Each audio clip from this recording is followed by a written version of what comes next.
안녕하세요, 더월드입니다. 이번 영상에서도 최근 파이 네트워크 주요 업데이트 간단히 살펴보도록 하겠습니다. 최근 파이 지갑에 접속을 해보신 분들은 아시겠지만 이 온램프 서비스가 꾸준히 확대가 되고 있다는 점 확인하실 수 있습니다. 여기서 온램프란 현금이나 법정화폐를 암호화폐로 전환하는 과정을 의미를 하고 있습니다. 예를 들어 우리가 페이팔이나 신용카드, 은행 송금을 통해서 스테이블 코인이나 BTC와 같은 암호화폐를 구매하는 것을 바로 온램프 서비스라고 얘기를 하고 있고요. 예를 들어서 파이를 매수한다라는 개념을 보면요. 기존에는 코인 거래소를 통해서만 이 파이를 사고 팔 수가 있었기 때문에 일반 사용자 입장에서는 이 접근성과 호환성에 장벽이 존재했었습니다. 거래소에 접근하지 못하는 국가들도 있고요. 또 가입 자체가 불가한 국민들도 있을 것입니다. 그리고 사용법이 너무 복잡해서 이 코인과 거리를 두려는 그런 유저층도 있을 것이고요. 하지만 최근 이러한 장벽이 온램프 서비스의 확장으로 인해서 조금씩 허물어지고 있다라고 말씀드릴 수 있겠습니다. 그리고 저의 경우에는 현재 필리핀에 거주를 하고 있기 때문에 파이 지갑에서 온램프 옵션을 보게 되면요. 한국 사용자분들과는 조금 환경이 다를 수가 있습니다. 한국은 여전히 신용카드를 통한 암호화폐 구매가 제한되어 있기 때문에 이 반사를 통한 결제 방식이 제한적인 반면에 이 필리핀에서는 실제로 신용카드를 통해서 파이를 직접 구매할 수 있는 기능이 이미 작동 중이고요.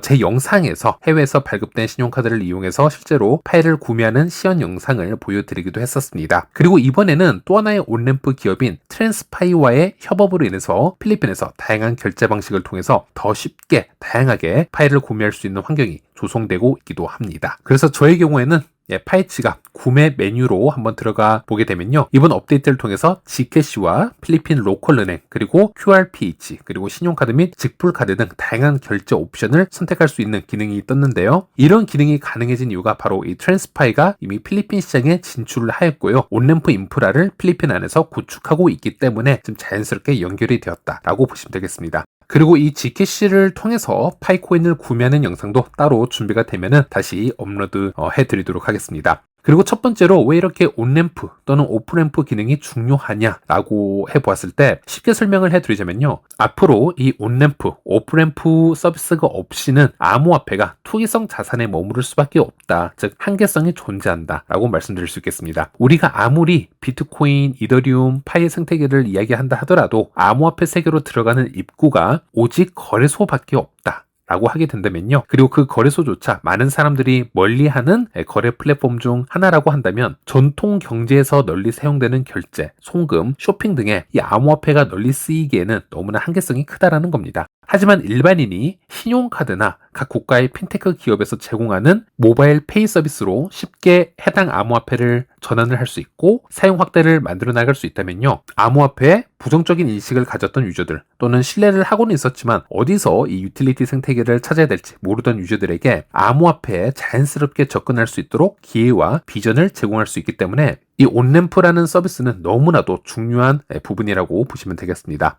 참고로 제 채널에서 자주 스텔라를 설명해 드리고 있는데 이 스텔라 블록체인이야말로 온램프와 오프램프 생태계의 선도주자라고 보시면 되겠습니다. 세계에서 가장 많은 온램프, 오프램프 창구를 보유하고 있는 곳이 바로 스텔라이다 라고 보시면 되겠고요. 그러다 보니 유엔의 경우 전쟁이 터졌을 때 피난민들에게 스테이블 코인을 전송을 해줄 때 스텔라 블록체인을 사용을 하였습니다. 이유는 간단하죠. 피난민이 세계 각국으로 국경을 넘어가더라도 그 스테이블 코인을 통해서 손쉽게 해당 국가의 법정화폐로 바로 전환을 할 수 있어야 되기 때문에 이미 이 시스템이 널리 정착이 된 스텔라가 가장 적합한 블록체인이었다라고 보시면 되겠습니다. 그래서 제가 스텔라 영상을 자주 공유를 해드리면서 미래에는 RWA나 스테이블 코인 그리고 온앤오프 램프 생태계를 확장할 수 있는 블록체인을 주목해야 된다라고 자주 말씀을 드렸고요. 현재 가격 변동을 보더라도 실제 스텔라의 경우 작년부터 꽤 높은 상승률을 가져가면서 다시금 주목받는 블록체인으로 평가를 받고 있는 상태라고 보시면 되겠습니다. 그리고 동시적으로 파이 또한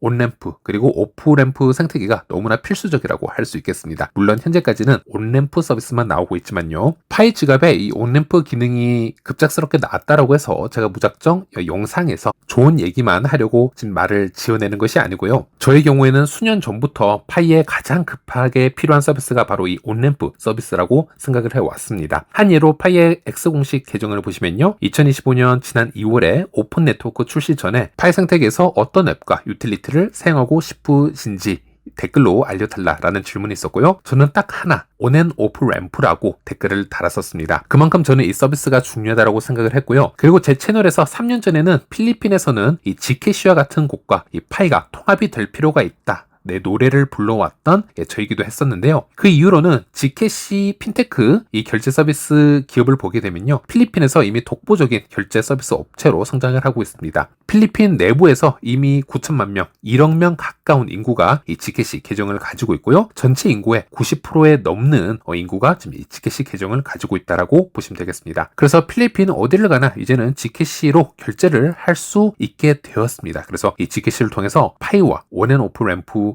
서비스를 하나씩 이어가게 되고요. 이것으로 자연스럽게 필리핀 유저층을 파이 생태계로 유입시킬 수 있지 않을까, 우리가 이렇게 긍정적으로 예측을 해볼 수 있겠습니다. 그래서 이 파이의 지갑 업데이트를 보게 되면요, 전 세계적으로 온램프 업데이트가 조금씩 조용하게 일어나고 있지만 저는 파이가 가야 할 길을 잘 알고 있고 조용히 그 길을 좀 걸어가고 있다, 이렇게 평가를 해보고 싶습니다. 물론 최근 파이의 가격이 아쉬운 건 사실이고요. 코어팀의 마케팅 능력의 부재 또는 이 소규모 코어팀의 리소스 부족의 아쉬움, 이런 장단점들도 지금 다 동의를 하고 있기 때문에 현재 파이의 상황을 무조건 좋게만 볼 필요도 없고 또 너무 나쁘게만 볼 필요도 없고요. 하지만 현재 파이 지갑에서 일어나고 있는 이 온램프 서비스의 확장은 상당히 긍정적으로 해석을 해볼 수 있다, 이런 말씀을 드리는 것입니다. 네, 그리고 최근 시장 분위기와 파이 가격도 한번 살펴보도록 하겠습니다. 네, 제일 먼저 비트코인과 이더리움은 횡보 구간을 거치고 있고요. 다른 알트코인들에 비해서 상대적으로 큰 조정이 지금 없는 상태입니다. 반면에 이더리움을 제외한 모든 알트코인들은 지금 큰 조정을 맞고 있기 때문에 지금 토탈3 차트로 제가 이미지를 보여드리고 있는데요. 참고로 토탈3 차트라는 것은 비트코인과 이더리움을 제외를 하고 모든 알트코인들의 이 시총의 합을 차트로 좀 나타낸 것이라고 보시면 되겠고요. 이 토탈3 차트로 자주 가격을 확인을 하고 있습니다. 이 부분은 X를 통해서 종종 포스팅을 올려드리고 있기도 한데요. 어제 포스팅을 공유를 해드리자면 현재 이 차트의 이 프랙탈을 보거나 현재 알트코인 시즌의 타이밍을 보았을 때는 단기적인 하락 조정이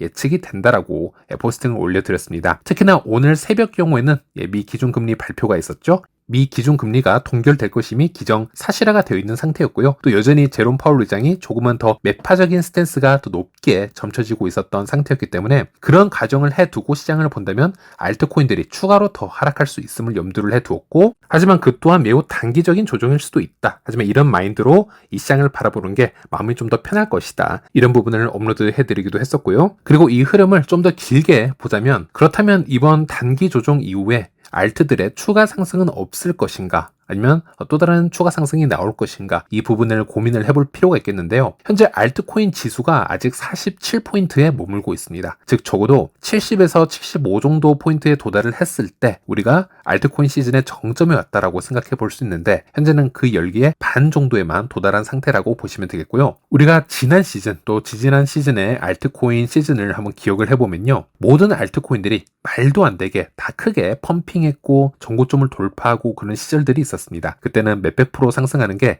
우스운 그런 시절이 있었는데, 자, 그렇다면 이번 알트코인 시즌에도 그 정도의 수준을 기대를 할 수 있을 것인가, 또 하나의 질문이 나올 수가 있는데, 저는 여기에 대해서 알트코인 시즌의 상승 여력은 남아있으나 지난 알트코인 시즌과 같은 미친 불장은 다시 오기 힘들 것이다, 이런 말씀을 드려보고 싶고요. 이 코인 시장으로 들어오는 자금은 한계가 있는데 현재 이 코인 거래소에 너무나도 많은 알트코인들이 지금 증가하고 있습니다. 그래서 현재 시장에 들어오는 자금들을 이 모든 알트코인들이 다 나누어 가져가는 상태이기 때문에 상대적으로 이전 알트코인 시즌에 비해서는 각 알트들이 폭발적인 상승을 하기에는 한계는 분명히 있을 것이다, 저도 이렇게 보고 있고요. 그리고 이 중에서도 분명 선택적인 알트코인들은 상승을 분명 할 것입니다. 그리고 이 알트코인들이 상승을 하더라도 지난번에 비해서는 너무 욕심을 크게 가져가지 않는 것이 이번 알트코인 시장을 바라보는데 조금 더 안전하지 않을까, 저는 이렇게 생각을 하고 있습니다.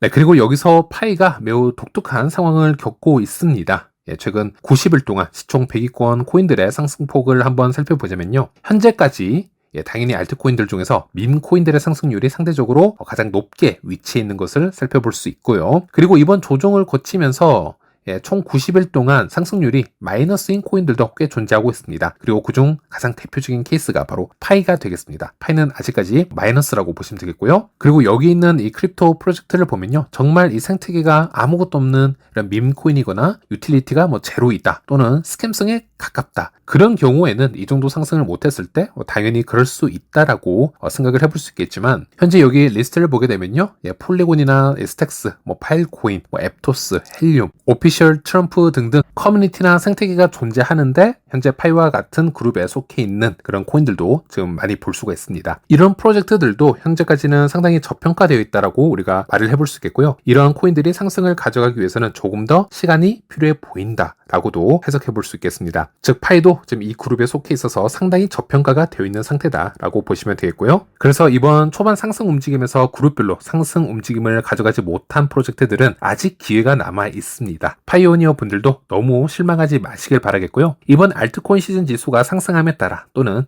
비트코인 도미넌스가 지속적으로 떨어짐에 따라 파이의 경우 뒤늦게 상승할 수 있는 모습을 기대해 볼 수 있기 때문에 조금 더 인내하시고 한번 지켜보라는 말씀 드려보도록 하겠습니다. 네, 이번 영상은 여기서 마치도록 하겠고요. 다음 영상에서 다시 찾아뵙도록 하겠습니다. 시청해주셔서 감사합니다.